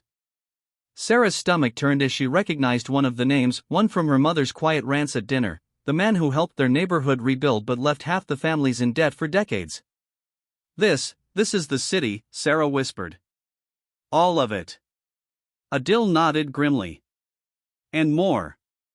Look, these signatures aren't just local. Nyla's finger hovered over a file labeled Project Hearthstone. Open that. The screen filled with blueprints. Not buildings. Not pipelines. Camps. Sarah covered her mouth. What is this? Adil scrolled, his voice low. They're building something. Relocation zones, but not for disasters. For people who don't obey. The lines of text burned into her mind: containment thresholds, civilian reassignment, compliance protocols. Nyla whispered, they're planning to clean the streets. Not with water, with fear. Sarah stepped back, the weight of it pressing down harder than before. All this started with one meal. One act of kindness. And now she held proof of a plan to cage a city. Adil looked up at her. This is why they want you dead. Not because you're dangerous. Because you're a witness. Sarah swallowed. What do we do with it? We broadcast it, Nyla said without hesitation. Every screen, every phone, every corner of this city. Adil shook his head. Not so simple. Once we show this, they'll move faster. They'll crush everything. Sarah's hands curled into fists. They already took my mother. Nyla glanced at her. Are you sure she's gone? Or is she still choosing? Sarah's lips tightened. She made her choice. The air grew still. A distant rumble broke the silence, a dull, low boom. Dust trembled down from the ceiling. They've started burning the tunnels, Adil muttered. They want to trap us underground. Nyla turned to Sarah. We move now. You're the face they won't expect. You're no longer just a waitress. You're the one carrying the match. Sarah stared at the files on the screen, each name like a knife waiting for its sheath. Her hands trembled, then stilled. If we show them this, she asked quietly, will it change anything? Or will they just bury it like they bury everything? Adil's answer was simple. That depends how loud you scream. As they packed up to leave, Sarah's phone buzzed again. This time, no photo. Just a voice message. She played it. Her mother's voice. Calm. Slow. Sarah, you've gone too far. Come home. We can still fix this. But if you keep going, you won't like what happens next. Then a pause. And a whisper behind her mother's voice, faint, cold, unmistakable. The scarred man, tell her where we'll be tomorrow. Nyla snatched the phone. They're baiting you again. Sarah shook her head, her pulse hammering. No. That wasn't bait. That was a breadcrumb. Adil narrowed his eyes. You want to go after them? Sarah's eyes met his, steady now. No. I want to drag them into the light. Outside, the night trembled with distant sirens. The city was waking up to a storm it didn't know had already started. Sarah tucked the flash drive into her coat, closer to her heart this time. Tomorrow, she whispered, I stop being hunted. Nyla smirked faintly. Or you become the hunter. The city was restless.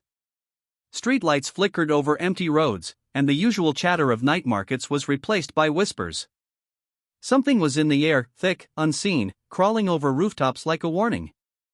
Sarah felt it pressing on her chest as she followed Adil and Nyla through the back entrance of an old communications hub that had been abandoned for years.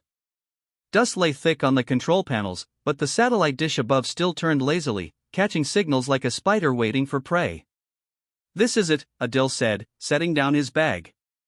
If we time it with the governor's address tomorrow night, we can hijack every screen in the city for exactly 1 minute. 1 minute? Sarah asked, her voice tight. That's all? That's all we need if the truth is loud enough, Nyla replied. She was already unspooling wires, connecting old systems with new ones she had smuggled in over weeks. Her hands moved fast, her jaw locked with focus. A minute is long when the right people are watching. Sarah nodded, clutching the flash drive like it was a heartbeat. Then we make that minute count. But as the night deepened, the hum of the city changed. Screens across the skyline suddenly flickered to life, not with their message, but with something else. Sarah froze as her own face appeared on a nearby news display. Wanted, Sarah Hale, suspected of cyber sabotage, conspiracy, and endangering public safety. The report was slick, well produced. They showed footage of her serving the homeless man, then twisted clips of the night she fled the restaurant, then a heavily edited piece of her speaking in the alley, taken from some hidden camera she never saw. They've made you the villain, Nyla whispered. Adil cursed under his breath. They moved faster than we thought. The city that had once ignored her now looked at her like a threat. Patrol drones were already buzzing lower, sweeping alleys with pale blue light. Neighborhood alerts began to chime on people's phones. Report this woman. Do not approach. Sarah's throat felt dry. If we broadcast now, no one will believe me. They'll see a criminal shouting lies. Nyla didn't look up from her cables. Then we don't shout. We show them what they can't unsee. Adil crossed his arms. We need a face they still trust. Not hers. Sarah turned sharply. What are you saying? He met her eyes evenly. I'm saying you might not be the one to speak. The words cut deeper than she expected. After everything, running, bleeding, losing her mother, risking her life, they still wanted her silent? No, she said, her voice trembling but firm. This started because of me. It ends with me. Nyla glanced between them. He's not wrong, Sarah. If they already poisoned the city against you, your voice might only fuel their fire. Sarah stared at the screens flickering with her wanted notice. She could see her own reflection between the warnings, tired eyes, chapped lips, the same girl who once poured coffee for strangers with a smile. But that girl was gone now. They wanted to turn me into a ghost, she murmured. Then let me haunt them. The plan shifted. Instead of showing her face, they would leak the files live, unaltered, undeniable. But someone had to trigger the broadcast from inside the city's main relay right under the governor's building. That's a death walk, Adil said flatly. Guards everywhere. Facial scanners. Traps. Nyla smirked. Good thing they're looking for her face. Sarah's heart skipped. What do you mean? Nyla tossed her a cap and a pair of reflective lenses. You go in looking like someone else. For hours they worked, piecing together the path, building a decoy signal to distract patrols, mapping the narrowest window before the governor's speech. But as dawn began to bleed through cracked windows, a sharp, electric buzz filled the air. Adil grabbed his comb, his face darkened. They're coming. How? Nyla hissed. We wiped the trail. They didn't follow the trail, Adil said grimly. They followed the message. On the screens, the broadcast shifted again, this time live. The scarred man stood beside the governor, his gaze cold and deliberate. This woman, the governor declared, pointing to Sarah's image, is a threat to our peace. She carries stolen data and intends to destroy what we have built. Anyone harboring her will face consequences. Then the scarred man leaned toward the microphone, his voice filling every street. Sarah Hale, run while you can. Because when we find you, the city will cheer. Sarah felt the walls closing in. Adil slammed the laptop shut. We can't stay here. Nyla ripped out the wires. The broadcast tomorrow, if we don't do it now, we may never get another chance. Sarah looked at both of them, her fingers tightening on the flash drive. They think fear will shut me up, she said. Let's see what happens when fear has a voice. Outside, the first sirens wailed in the distance, coming closer. This was no longer about one meal, or one mistake. The city had chosen its enemy, and it was her. And yet, in the pit of her chest, Sarah felt something shift. It wasn't fear anymore. It was fire. Rain began to fall as the city tightened its grip. Sirens wove through the streets like hunting dogs, blue lights painting the wet asphalt. Sarah, Adil, and Nyla ducked through a narrow service tunnel, their breath fogging in the cold air. Every step echoed louder than the last. They didn't speak, not because there was nothing to say, but because every word might draw ears they couldn't see. The plan was simple in theory: reach the broadcast tower hidden beneath the governor's building, insert the data, and trigger the 1-minute truth blast. But simple plans often died fast in complicated cities. As they neared the final checkpoint, Adil halted suddenly. His hand went to his earpiece, then stiffened. What is it? Sarah whispered.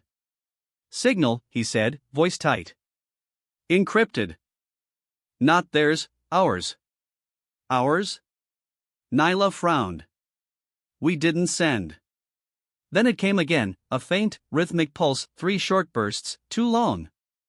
A code from their earliest days of organizing, one they hadn't used in years. Sarah's heart skipped. Who else would know that code? Adil didn't answer. He just started moving, faster. The tunnel opened into a maintenance hall lined with rusted pipes. A single light flickered at the far end, where a figure stood waiting, hooded, motionless, as if carved from the damp. Sarah's breath caught in her throat. Mom, she whispered. The hood lowered. It was her.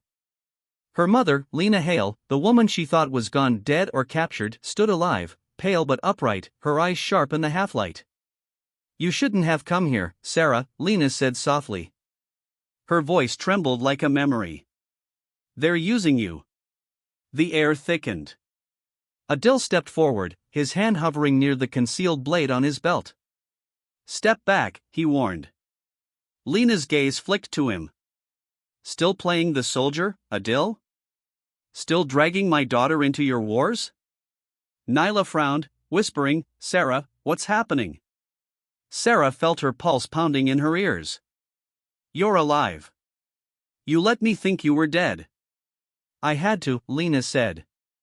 "Because the moment they knew I was alive, they would have used me to reach you, and it worked." Sarah's mind spun. "Used you? Or are you using them?" Lena stepped closer, rain dripping from her hood. "Sarah, listen to me. This data you're carrying, yes, it's real. Yes, it shows their corruption. But it also shows what they're building. And if you broadcast it, you won't spark justice, you'll spark war." Adil scoffed. "War is already here." "No," Lena snapped, sudden fire in her eyes. "What you're planning will turn the entire city into a battlefield. Thousands will die. Including her." Her finger pointed, not at Adil, not at Nyla, but directly at Sarah. Sarah's throat felt dry. "So what, Mom? We stay silent? Let them burn people quietly, one by one, as long as no one sees the flames?" Lena's face softened with grief. "I've done what you're trying to do. I've bled for it. And I learned the hard way: truth is only powerful when people are ready to hear it. They're not ready, Sarah. Not yet." Adil growled, "This is a stall tactic. She's trying to delay us until the governor seals the tower." Lena turned to him. "You think I work for him? I've been inside their cages, Adil. I know what they do to people like us. I crawled out so my daughter wouldn't have to." The hall seemed to tilt.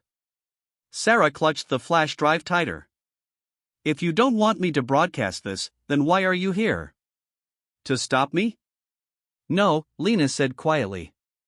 "To give you a choice."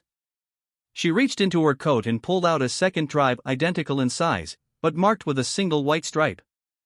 "This one contains something different," she said. "Not the crimes of their government. The names of the ones funding it. The men behind the curtain. The ones who can actually fall." Nyla's eyes widened. That would turn the city upside down." "Exactly," Lena whispered. "You can expose a monster, or you can cut off the head that feeds it." Sarah stared at both drives, one black, one striped white. Each promised truth, each promised danger. But only one could be broadcast. The system would burn after a single transmission. Adil leaned close. "Don't trust her. We came here for the people. Not her shadow war." Lena's voice cut through his. "Sarah, you've seen what they'll do to a single waitress who tried to feed a hungry man. Imagine what they'll do when you bare their whole machinery." "There's a way to do this without drowning everyone in blood." Sarah's hands shook. 2 drives. 2 futures. And only one chance. Above them, a distant bell told the governor's speech was an hour away. Sarah closed her eyes. For weeks she had run from this city, from its lies, from her mother's ghost.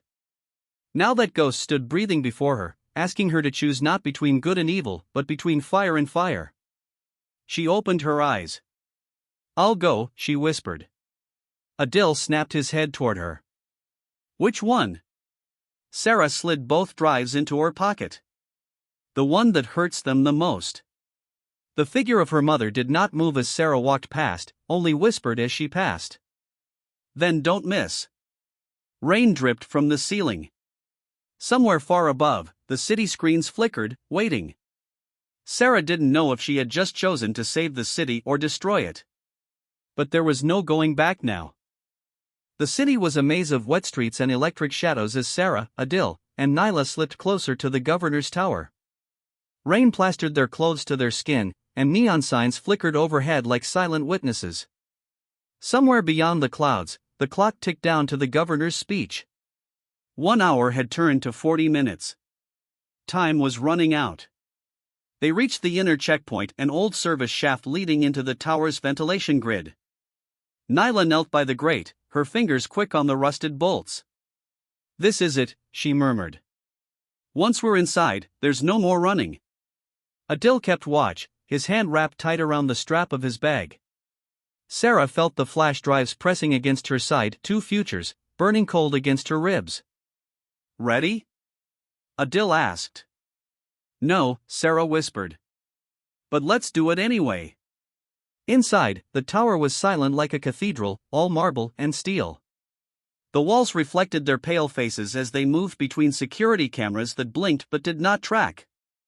Nyla's jammer kept them blind, but it wouldn't last long. They moved floor by floor, winding their way up toward the relay core, until they reached a heavy door marked, "Broadcast Control, Authorized Personnel Only." Nyla cracked a smile. Perfect. But as she reached for her tools, the lights flickered. A soft hum rose through the hall. And then the door unlocked itself. Sarah froze. "That's not right." They entered cautiously. The room was empty, too empty. The screens were already on, showing multiple feeds, the governor in makeup, the crowd gathering in the square, the scarred man pacing like a predator. Everything was live, but the relay was untouched. It felt like a trap dressed as an invitation. "Why is this so easy?" Adil muttered. Then the door slammed behind them. Locks clicked. Sarah spun, her pulse hammering. "Nyla, open it." Nyla didn't move. Her hand was already on her comb, sending a signal. Adil lunged, grabbing her wrist. "What did you do?" Nyla's face twisted with something like guilt, then hardened. "I did what was right." "You sold us out," Sarah whispered. "They promised no one else would get hurt if I led you here," Nyla said. Her voice cracked, but her eyes didn't meet theirs. "You don't understand, Sarah. They had my brother. They said they'd let him go." Adil shoved her away, fury flashing in his eyes. "You doomed thousands to save one." Nyla's lips trembled. "You would have done the same if it was your family." Sarah stepped between them, her mind a storm. Betrayal burned like acid in her chest, but deeper than that was something worse: understanding. The screens changed. The scarred man appeared, live, his eyes boring straight into the lens, as if he were looking right at her. "Sarah Hale," he said calmly, "thank you for coming." Behind him, the governor adjusted his tie, smiling thinly. "You wanted the world to see the truth? Good. Tonight, they'll see you." Sarah's breath caught. They turned the broadcast into a trap. Adil snarled. "We can still override it. Plug in the drive. Now." Nyla shook her head, tears spilling. "It's no use. They've locked the system. The moment you connect anything, it'll trigger the alarm." Sarah stared at the console. It blinked steadily, waiting for her hand. Then her mother's words echoed in her mind: "You can expose a monster, or you can cut off the head that feeds it." She reached into her pocket and pulled out the two drives. Black. White striped. The choice still burned. "Help me or stop me," she said to Adil, "but I'm not leaving here empty." He stepped forward, jaw tight. "Do it." Nyla whispered, "Sarah, please. If you broadcast that, they'll come after everyone." Sarah looked at her, not with hate, but with something colder. "They already are." Her fingers moved. The drive slid in. The console screamed to life, lights flashing red as the system fought her intrusion. Code spilled across the screens, locking doors, scrambling feeds. The governor's smug face flickered, then warped, then vanished. Lines of names began to scroll, the list her mother had given her. Bankers. Ministers. Generals.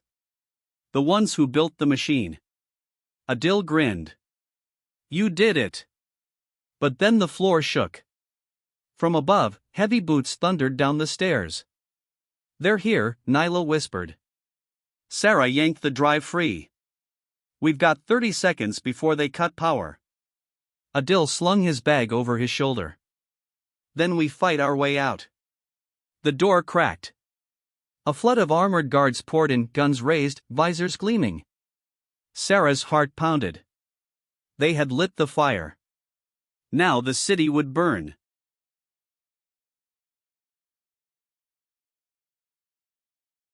Alarms howled through the tower as the doors burst open.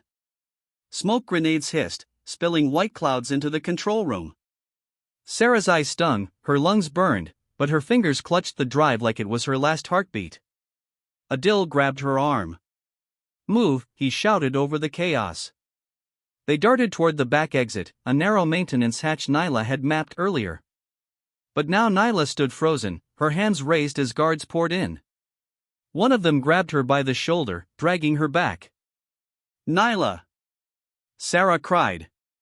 Nyla met her eyes for a split second, guilt etched deep into her face. "Go," she mouthed, before the guards pulled her down. Adil didn't hesitate. He yanked Sarah through the hatch and slammed it shut behind them as bullets sparked against the metal. The maintenance shaft trembled as explosions rattled the floors above. Sarah and Adil slid down a rusted ladder, the cold metal slick with rain dripping from pipes. Below them, the city had changed, sirens were no longer distant, they were everywhere. The first waves of unrest had begun. Screens across the skyline now showed fragments of what Sarah had unleashed, names of ministers, bank accounts, secret prisons. People were shouting in the streets, not in fear this time, but in fury. Adil glanced at her as they landed in the alley behind the tower. "You've started something they can't contain." Sarah wiped soot from her face. "No. We started it." But their victory was already turning against them. Drones swarmed the streets, dropping canisters that hissed with strange gas. Barricades rose on main roads. Loudspeakers blared, "Return to your homes. Curfew is now enforced. Violators will be detained." They moved through the chaos, sticking to narrow lanes and shadowed walls. At one corner, they saw a family being dragged out of their shop for simply watching the broadcast. At another, a boy no older than 15 raised a placard before a soldier slammed it from his hands. Sarah's stomach knotted. "This isn't what I wanted." Adil's voice was grim. "Truth never comes without a price." They reached the outskirts, where an old tramline cut across the industrial zone. Adil checked his watch. "We've got a window to get out before they lock down the entire sector." Sarah hesitated. "Leave?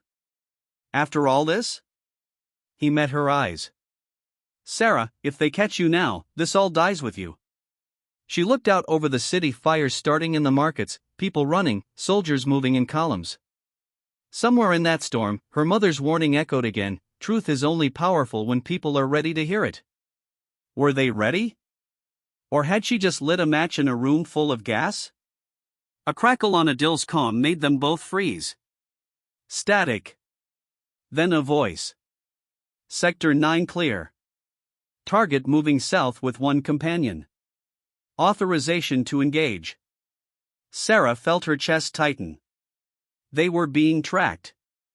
"Not for long," Adil muttered, pulling her into the tram tunnel. The tunnel was dark, damp, lined with graffiti from decades past.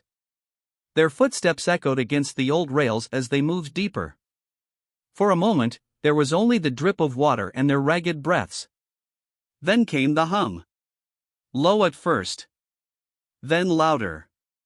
Lights flared ahead. Not soldiers. Something worse. The scarred man stepped out from the shadows, flanked by 2 guards in black armor. His expression was calm, almost polite, as if they had simply arrived for a scheduled meeting. "Sarah Hale," he said, his voice carrying in the damp air. "You've been busy." Adil stepped forward, blade drawn. "Stay back." The scarred man ignored him. His eyes stayed on Sarah. "You think you've hurt us? All you've done is clear the stage." Sarah tightened her grip on the drive. "People know now. They'll rise." He tilted his head, almost amused. "They will burn. And when the smoke clears, they will beg for the same order they cursed tonight." He snapped his fingers. A flare of blue light filled the tunnel, jammers, cutting off their exit. Behind them, more soldiers emerged. Sarah's heart pounded. They were surrounded. The scarred man took a step closer. "Give me the drive, Sarah. Walk away alive. You've done your little rebellion. Let the men who own this city decide how it ends." She looked at the drive in her hand, then at the city burning above. "Never," she whispered. Adil raised his blade. "Then we go through them." The tunnel erupted. Smoke. Shouts. The hiss of electricity. Sarah ran, Adil at her side, guards closing in from every direction. The drive pressed against her palm like a live coal, and for the first time, she didn't know if she was carrying hope or the fuse to something far worse. Behind them, the scarred man's voice echoed, calm and cruel. "Run, Sarah Hale. Run until there's nowhere left." The city above was on the edge of war. And she was running out of time. The tunnel shook with the thunder of boots and the hum of energy weapons charging. Sarah's lungs burned as she sprinted alongside Adil, the rain-slick walls closing in. The drive felt heavier than her own body, each step echoing the weight of the city above, the riots, the fires, the cries of people who had just learned the truth. Ahead, a faint glow broke the darkness, the tram line opening into the industrial square. Freedom or a final trap? Adil grabbed her wrist. "This is our last chance. There's an old transmitter station just across that square. If we reach it, we can send the files everywhere, every phone, every screen, every channel. But we'll have one shot." Sarah's eyes met his. "And if we fail?" He gave a grim smile. "Then the city will forget your name before sunrise." They burst into the square. Chaos reigned. People clashed with riot squads. Smoke curled from broken storefronts. Sirens screamed like wounded beasts. Overhead, massive screens flickered between government warnings and fragments of Sarah's earlier broadcast. Then came the voice. "Sarah Hale, you cannot hide." The scarred man stepped from a convoy of armored trucks, his coat snapping in the wind. Soldiers fanned out behind him, rifles raised. He held up a small, black remote. "You've torn this city open," he called. "But you forgot one thing. We own its heart." With a press of the remote, the entire square's lights went black. Only the screens remained blazing with her face. Sarah's breath caught. This was it. No more tunnels. No more running. Adil turned to her. "Go to the station. I'll hold them." She grabbed his arm. "You'll die." He shook his head. "We already did the moment we started this." A flash of movement, Nyla appeared from the chaos, bruised and shackled, pushed forward by soldiers like a bargaining chip. The scarred man smirked. "Still think your friends won't break?" Nyla met Sarah's eyes, tears streaming down her cheeks. "I'm sorry. I thought I could stop them from hurting him. But they never intended to let anyone go." Sarah's chest ached. The drive felt like a stone in her palm. She could end it here, smash it, surrender, maybe save the few who still lived. Or she could finish what she started and let the city decide its own fate. Her mother's words returned, "Truth is only powerful when people are ready to hear it." Maybe they weren't ready. But maybe they never would be. She ran. Through the smoke, through the screams, through the rain that turned the streets slick as glass. Adil fought behind her, a whirlwind of steel and rage. Nyla broke free in the confusion, throwing herself at the guards to buy Sarah a heartbeat more. Sarah reached the transmitter station, its door hanging off its hinges, equipment still humming inside. She slammed the drive into the slot. The system whined, then roared to life. A countdown blinked. 5, 4, 3. The scarred man's voice boomed through the loudspeakers. "Sarah Hale, stop." 2, 1. The city screens erupted. Not just names. Faces. Videos. Contracts. Secret footage of ministers laughing over stolen aid. Hidden prisons. Torture rooms. And among them, her mother's files, the ones that showed the true architects behind the governor, corporations, foreign banks, the very men funding the chaos. For 1 full minute, the city saw everything. Then the power grid collapsed. Darkness. Silence. And then, the roar of the people. Sarah stumbled out into the square as the first stones flew, as soldiers faltered, as people surged not with fear but with fury. The scarred man was gone, melted into the chaos. Nyla was dragged to safety by strangers who now saw her as a victim, not a traitor. Adil, bleeding but alive, found her in the dark. "You did it," he said, his voice a rasp.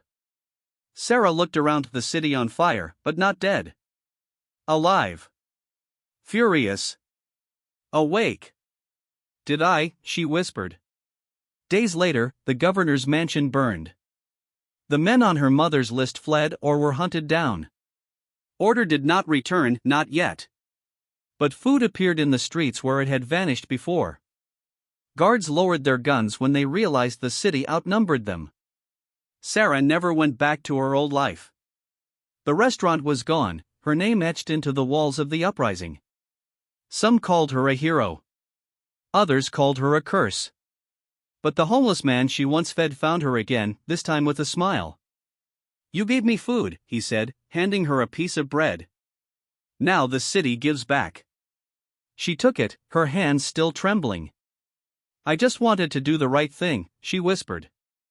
Moral of the story: sometimes doing the right thing does not look like peace, it looks like chaos before healing.